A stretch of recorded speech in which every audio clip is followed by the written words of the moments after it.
award shows have the potential to be a celebration of an industry. It also has the tendency to fall on these cliche tropes and the same awards over and over again.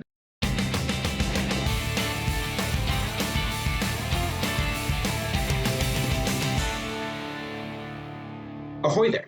It's time to sit down and put in those earbuds so as not to disturb the neighbors, because this is Off Book, a show about Broadway, movies, TV shows, and so many other nerdy things. I'm Mark Stoufer III. And I'm Hailey Briggs. Today's episode is all about award shows, the good, the bad, and everything in between. There's been a lot of discussion about award shows recently as the ratings for pretty much all of them are dropping and as they seemingly continue to lose relevance. Which I guess poses the question, what's the point of having a televised award show like this in the first place? Honestly, there's not really a point. It's kind of just like, if you want to go like the realistic route, it's just kind of glorifying celebrities. It's like, but like also, these are people, some of these people haven't been in the business very long. There are people that have come up from like different upbringings. And so they like get an award. They're like, oh my gosh, I've made it. Because we become such like a nation that is like on awards, like different award shows and different like aspects of awards, that they want to get to that achievement, and it's just gone on for generations. Mm-hmm. I do think that there is kind of the idealized award show that acts not as like a springboard for people's careers or anything, but is more just a celebration of the art form and of the community. The Tony Awards talk about that all the time, where it's meant not to necessarily talk about how good this one performer is who won the award, but to celebrate everybody that was nominated and everybody that works with those people that gets to create that art, that gets recognized. And so for the people watching that telecast, you get people that are living in Idaho that don't have the ability to go see Broadway or don't really have an insight into the world of filmmaking or whatever the award show is. I think it kind of acts as one of very few bridges for most people to be able to get an insight into that community of professionals that otherwise don't really interact with them because they're just lowly citizens. Right, and it's like, I like the award shows. Like I was telling you before, I've only really watched the Tonys like a little bit, but what is there? There's like the Oscars, the Tonys. There's the Grammys. There's Grammys, the Golden Globes. MTV Music Awards, Kids' Choice Awards. Kids' Choice Awards. Oh, off topic, but do you remember watching those and just like wondered like what the slime like was like? Oh yeah. I still wonder that. I don't want anyone to ever dump slime on me, so please don't. But I do kind of want to know what it's like. Can you just like put it in my hand or something? I want to feel it, but I don't want to get it dumped on me. I just want to know what it is. How would that feel? Apparently, I read this thing back in when they had like the J14 magazine, which is like a junior 14 magazine. And they did like an interview with a couple of people, and I guess they would find it like in their like hair and then in their nose and mouth for like a week after. That is not good. Not a fan I was of that. like, that's gross. I would hate that. That's like what started it for me, was the Kids' Choice Awards, because you'd always want to watch those because like everyone was there. Like any celebrity that was popular on anything was there. Yeah. I do think that it's interesting that we mention those Kids' Choice Awards because they are so different from pretty much every other award show. If you look at something like, the Oscars, the Grammys, the Tonys, they're all very, glitz and glamour, and the nominations and winners are decided by a board of people, and the Kids' Choice Awards are kind of like the exact opposite of that. You dunk celebrities in slime. It's voted by the internet, and I think that because of the fact that there's so much difference in the award show category, I think it goes to show how much you can do within the format if you actually want to, instead of just going with the exact same format that everyone's been parodying for 20 years. I was gonna say, I think they do different categories like every year, every couple of years or something. But also you get a giant surfboard. I think they reverted to surfboards now instead of like the little orange blimps or whatever. And then once you're like into like the Tonys and stuff, you get like golden statues or whatever. Yeah. I do think that there is a market for this award show where it's a night to celebrate all the people that I think wouldn't otherwise get to see a spotlight on this community other than, the art that they make, or maybe even wouldn't be able to see that art in the case of something like the Tony Awards, and kind of saying, hey, you are doing a good job. You're doing this 8 times a week. You made this movie that made everybody cry. Good job. Good job for making it. But also, you're really good. So, Good job on that one. It's definitely celebrated, which is really nice. But at the same time, it's like, what's really the point? Because like there are celebrities that go there and they've been getting awards for like years. And what do they do with them? They just have like a secret room in their big mansion with tons of awards. Yeah. Like, and I'm not saying they don't deserve it. Like, didn't Hamilton, didn't they win a ton of awards? Oh yeah, it was a lot. So like obviously that's well deserved. They then created a musical from like the ground up. And that's not common nowadays. A lot of the musicals that we have are older and were made by like groups of people. And I think Lin started this all on his own. Yeah, he definitely had the original idea and kind of started it with that original, basically the White House thing. And so it was like, they deserved it because that musical, like we were talking about before, literally like 8 times a week, what was it, 3.5 hours long, 10-minute intermission. And insane vocals. You got a turntable like set. Yeah, I think that it does a good job of highlighting things you wouldn't otherwise necessarily be able to see, especially when it comes to some of the less recognized, like even something as common as cinematography doesn't always get recognized by the general public because a lot of people don't know exactly what that is or what that means. And so I think that being able to recognize a bunch of different kinds of people in the field is very good. Yeah, and it's like, they definitely, I'm not saying these people don't deserve them, but it's like, what exactly do they like need them for? Like, it's gold statue. Woo, go you. It's almost like a participation award sometimes. That's a good point. But first, a word from our sponsor. Today's episode is brought to you by Award Shows Bad Jokes LLC. Even the best award show hosts tend to have 1 or 2 pretty bad jokes. Was I the only one who wanted to kill himself during that piano solo? Uma? Oprah? I feel much better. Love New York. It's a city that never sleeps, mostly because everyone that lives here is afraid of being traded. The 8 films up for Best Picture, they have grossed over $600 million. American Sniper alone is responsible for over $300 million of that. To put that in perspective, everyone on this side of the theater is the 7 other nominees, and American Sniper is Oprah, because you're rich.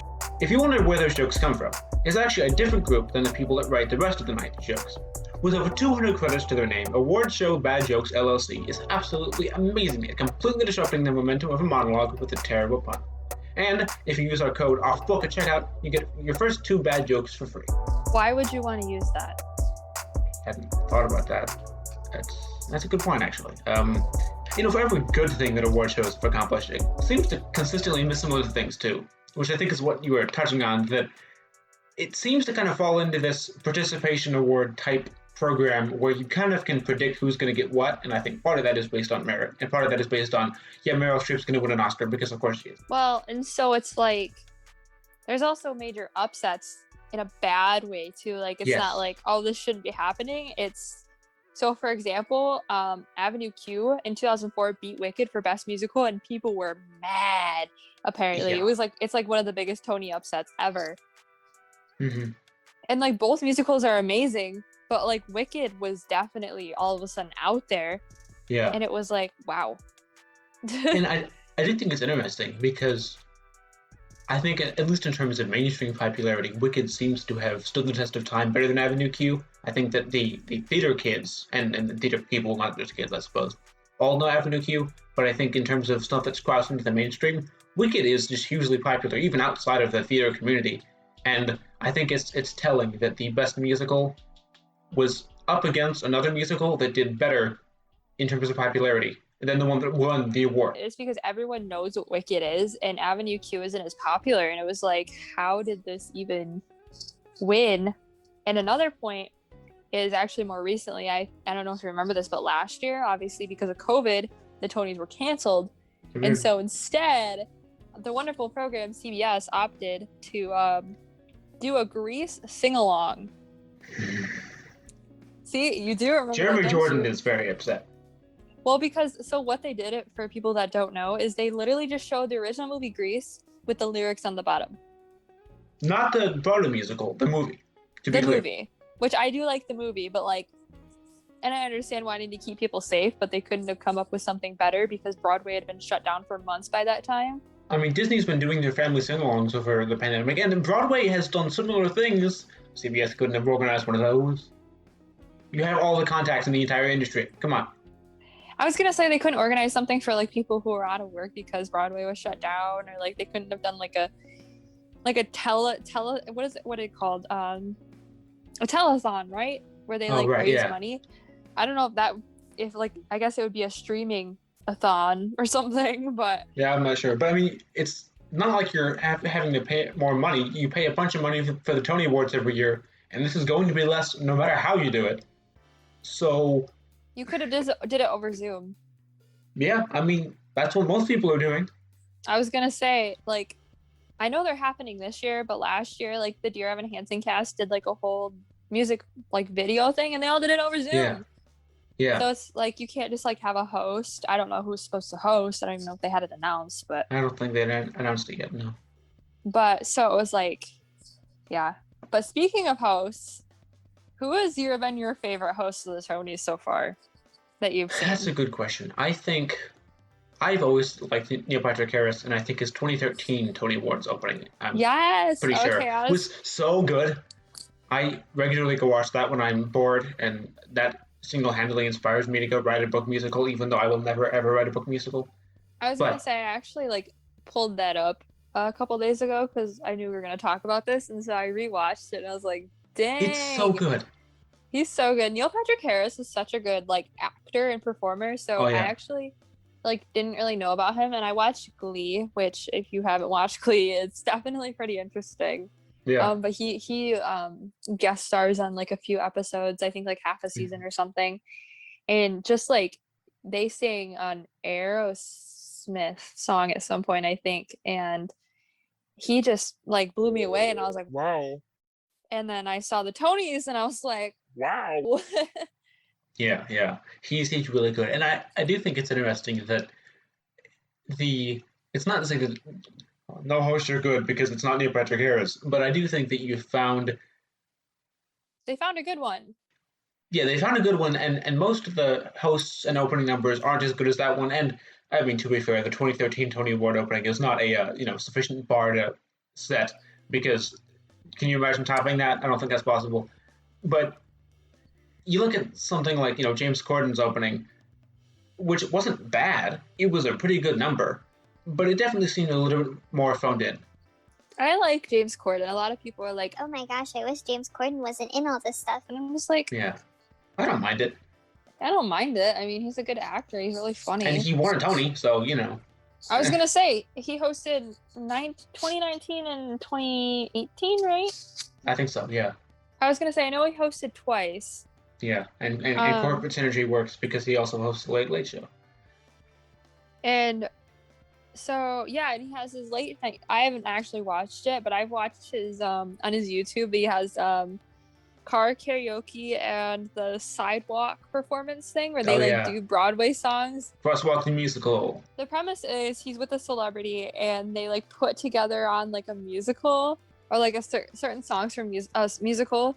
And then when the street light turns red, they all run out and perform, and then everything turns green and they like have to run off. It's really funny and like really cool because they're actually really good performers. Like he's a good singer. Yeah. Except Cats. We don't talk about Cats. Cats was just a terrible movie. We don't talk about it. Yeah, let's not. No, I don't think that they've had a bad host or anything, but I also think that and I guess to be fair, that 2013 opening was written by Lin-Manuel Miranda, so you have Neil Patrick Harris singing a song that was written by Lin-Manuel Miranda. It's hard to replicate that consistently, but there have been several openings when I've watched that and kind of gone, oh, that's all. We're not getting okay. This is just it's kind of over. And I think the 2019 Tony Awards is the only time Beetlejuice would ever see a screen, unfortunately. Sad. That's a conversation for another episode entirely. I was gonna say. It's also interesting because I think that a lot of the upsets from the awards come from everybody was planning on a person or a show or whatever getting an award, and then this board of voters votes something else. And I really have no idea why that's still the system they use. You find it with the Kids' Choice Awards and stuff, where the internet votes and everyone's happy. I mean, not everyone's happy because you may have voted for something else, but you can't deny that, like, it's popular vote. Why wouldn't you just keep doing that? Why do you need 10 people to vote on behalf of the entire country? Exactly. Like, I think that's what happened with the whole, obviously it wouldn't be internet voting, but it could be like cell phone voting. With Avenue Q and Wicked, like. Yeah. Well, and when Chadwick Boseman didn't win Best Actor and everyone was very upset, like, had people just voted, they could have gotten the outcome they wanted, which also probably would have made the ratings go up because everyone wanted to see if the person they voted for won, as opposed to they wanted to see who would win an award that they had nothing to do with. I was gonna say he didn't. Was that before or after he passed away that he didn't win it? Because that was after. Yeah. I was gonna say I saw something that was very controversial that everyone was like, "Well, he's dead. He should get it," and I'm like, on one hand, yes. On the other hand, that's a hard topic. Right. And it was definitely a very good performance. I do think that he had a decent shot of getting it. I haven't seen the winning performance, so I can't really compare them. But it was for Ma Rainey's Black Bottom, which was a very good movie. I watched it recently. Yeah, it was really good. And I think that as someone who really only knew him from Marvel, it showed just how much of an actor he was because they were two completely different characters, and he nailed both of them. So it wasn't like it was just because he had passed. I don't really know if it was earned on if the upset was, I don't know, deserved, but I think it was some people wanted it because he deserved it, and some people were like, but he's dead. Yeah. It wasn't, wasn't there, they usually do like a dedication. This was the Oscars, right? Yes. They do a dedication of people who passed throughout the year since the last Oscars. And I guess they botched that up too. And it's like, how can you botch that up? Yeah. A slideshow of tons of people that passed away. Like. Yeah. And they put the Best Actor award in the middle of the show instead of at the end, where it has always been. And everyone's like, why would you put that in the middle? When that's like the climax, but in the middle of the movie, and then you're just like riding out the rest of that like hour and a half. Yeah. Yeah, and I do think that it's also interesting that they have stuck with the same awards for so long. Like, obviously there are some that should stay, you know, things like the Tony Awards, Best Musical, probably gonna keep going. But I saw this article that suggested that what if you have more interesting awards instead of it being, here's the best actor, here's the best actress, here's the best score, here's the best adapted score, here's the best musical. Like, what if you like have interesting things? You have best historical thing. You have the things that are more fun for people to vote on, maybe, or at the very least to see who would win, because it's a more specific thing that you can look at each show and how they executed these individual elements, instead of here's a broad thing that can apply to any show. Because I don't think that every musical needs to be eligible for every single award if you have enough of them. Because it's more interesting to see, like, obviously there are some, like Best Scenic Design, there's going to be some good scenic design, that should be an award. But I think that you can also have some more specific ones for shows that do certain things, if that makes any sense. You know what I'm surprised that there isn't an award for yet? Like Best LGBTQ Actor. Oh, yeah.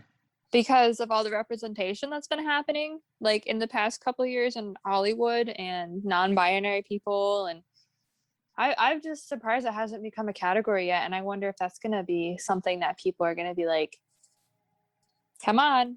Yeah. I can see the Tonys doing it first. Yeah. I feel like probably. the Tonys are definitely like the inclusive table, and then the Oscars are like, no, my table. Well, and then there's the Golden Globes, which were canceled because they weren't diverse enough at all. So... Yeah, I was gonna say that the award shows are in hot water right now, at least with like the older ones, like you said, with the Tonys and CBS right now. They're moving it from, first off, they ignored like the year and a half now that Broadway's been shut down. Yep. And now they're moving it all of a sudden on a streaming service. Instead of being able to celebrate what's been shut down and like honoring these people, that, because I know a lot of theater people have passed away this year, or in the past couple of years since the Tonys was happening. Right. And so it's like, it's kind of an insult because Oh yeah. we've always been able to watch them and we've always been able to enjoy them, but now we can't unless we pay, which I'm not paying because I don't have, what is it, CBS like streaming service? I don't have that. I think it's Paramount Plus now because of all the acquisitions, but still. Yeah, it's like, what? Like, I understand streaming services are so popular. We talked about this in the last episode, but at one point, does it stop for like public programming like that? Because that's public programming. That's not Right. just like a show. That's something that happens once a year. So it's like, why should we have to pay for it? Yeah. Yeah. Like, I would pay for it if the funds were going towards like the Broadway actor fund or something like Right. that. Yeah, it's not though. It's just, and I get that CBS is putting in money to make this, and you know they do want a return on their investment, but it does feel a little bit odd to put it on as to pay for it, and then you get more money because of people that buy the service, and none of that is going to the people that you're supposedly celebrating after a year of being out of work. Yeah, so I wish that another network would just pick up the Tonys, but I know that's really I hard hope so. because a lot of networks have a lot on their plate right now with their own streaming services. Yeah, Can you imagine if like Disney or something picked up the Tonys? that would be a They do better have- option. They do have Hamilton on their on Disney Plus, but knowing them, they'd probably like, oh, here's Premier Access. Here's the Tonys Yeah, well, on Premier Access. And there's rumor that might be confirmed at this point that the Pro Shot of Aladdin, the Broadway musical, is coming to Disney Plus, but then again, everybody seems to have their own Broadway thing because Apple TV Plus is doing the Pro Shot of Come From Away, and HBO Max has the In the Heights movie, which isn't a Pro Shot, but you know, clearly to try to get the theater audiences in there. So I think that streaming services have learned that make theater kids happy because they will pay to see things, which makes it even stranger. I think that Paramount or that CBS, I guess, decided to put something behind the paywall that normally isn't because they're angering a demographic that kind of the only people that watch those shows. I was gonna say with Pro Shots, I understand because like they can make money off of that, the individual production.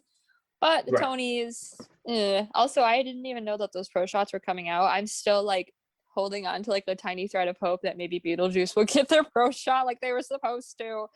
If we say it 3 times, does it just appear? Is it like the title character? I just- hope so. They deserve it so bad, and then they got kicked out of the. Well, first COVID happened, and then they Right. got kicked out of their theater, and they had like drama with the one who played Lydia. Yeah. And it was Well, just yeah, like, because she ah. left.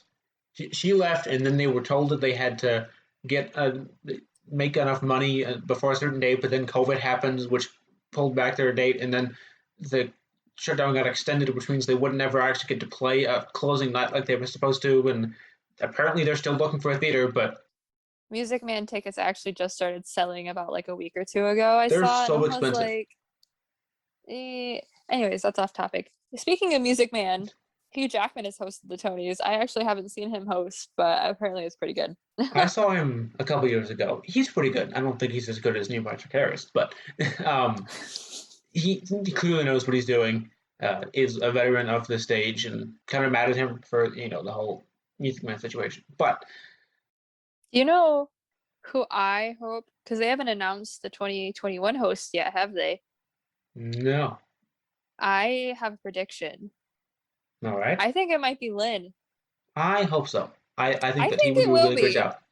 because he just did the In the Heights movie.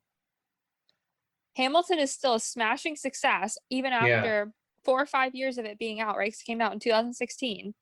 Yeah, it opened up Broadway, and yeah, He is becoming such like an encompassed thing in like the Broadway world right now. I Yeah. would not be surprised if he hosted this year He's or gonna- in the next year. yeah, he's gonna have to eventually because he's one of very few. I mean, if you think about the other Broadway composers and how many people outside of the community know who he is, I mean, the fact that most people know his name, even if they don't know everything about him, I think speaks volumes to that. And I think that people would go see the Tony Awards if it had somebody that was well known. So we get like, Oh, 100%. yeah, He's well known by Disney because he did Moana. He's well known in Broadway. He's well known in acting. He's like, he does everything. basically. I'm very jealous. just get the president of CBS on the phone with Lynn and be like, Hey, We want you to host these Tony Awards. And he'll be like, Okay. and then he'll host the Tony Awards, and everyone will watch the Tony Awards, and they'll be like, oh, we shouldn't have moved those to Paramount Plus. They moved them back to CBS. and everyone will live happily ever after. Or, maybe not, but I really, really hope that he hosts. same. No, I think that award shows have the potential to be a celebration of a industry and the people that work there, and to be kind of a glimpse into that world for people that don't get the opportunity to be involved in that because they're kids or they don't live in an area that has a lot of that production type stuff. But I think that it also has the tendency to fall on these cliche tropes and the same awards over and over again, and they have the people that are in charge of them that don't really understand what the people that are going to watch them actually want, whether that's the platform or the awards or the art that gets nominated. I think that you need to have a little bit more of a focus on what the audiences actually want and what the industry is pushing, what deserves to get it, not just what 5 people that all wear fancy suits think. And now it's time to hoist the anchor and lift the sail. I don't know. I'm not a sailor. Next time, we'll be talking about another kind of television, late night talk shows. Speaking of James Corden. Until next time, goodbye.